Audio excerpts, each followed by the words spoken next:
Luckily, Mother Nature has been good to us this winter. I'm normally not outside in just a jean jacket during this time of the year, but hey, I'm not complaining. Let's hear from a few WSU students to see if their moods have been lifted or affected at all by all this sunlight. Always impaired? I'm a little confused. Where do I get my protein from?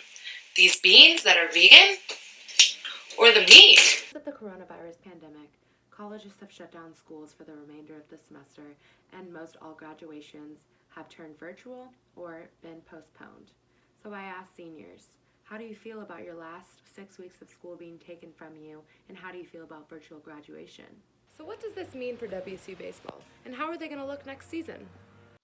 Looking at this video, most WSU students would assume it was a shot from the middle of summer.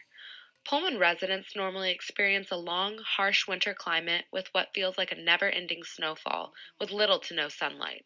Seasonal affective disorder could come into play, which is a mood disorder characterized by depression because of the reduced levels of sunlight in the fall and winter.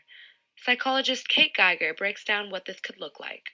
So the number one thing that affects our mood seasonally is the light. So the theory behind that is just light deprivation. People need sunshine to be feeling good and to regulate their circadian rhythm. And one of the theories behind the light deprivation theory is that our bodies are producing too much melatonin. So in the morning when we wake up and the sun comes out, that tells our brain to stop producing melatonin, and it helps us to wake up a little bit. Whereas when it gets dark, kind of near bedtime in many months of the year, not necessarily in the deep winter, then our body starts producing that to help us to fall asleep. And so what happens when there's not really very many daylight hours is our body's overproducing the melatonin.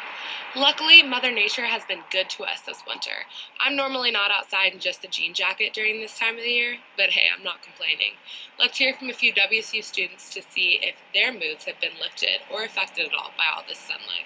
Since the sun has been out, I just feel more motivated and energized compared to when it's cloudy. I'm always like laying in bed and not wanting to go do things, but when the sun comes out, I like to go for walks and hikes and do all my homework.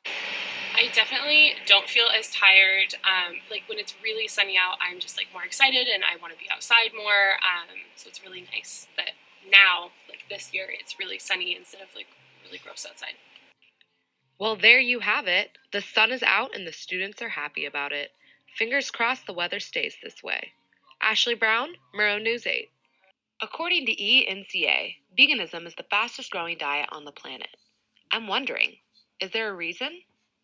So you have very convincing documentaries that have come out really in the last 5 years. We've seen Game Changers, we've seen Forks Over Knives, we've seen What the Health, and they're very convincing arguments and they exaggerate their claims. If you have bacon and eggs for breakfast, a hamburger for lunch, and a steak for dinner, this is going on all day long. Your blood is always cloudy, and the ability to operate at your best is always impaired. Always impaired?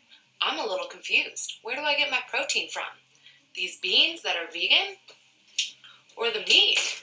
My friend challenged me not to eat meat for a week, and it was pretty hard because I couldn't find a good source of protein. It's a very convincing argument, but the long and short is our body's able to deal with that dietary fat.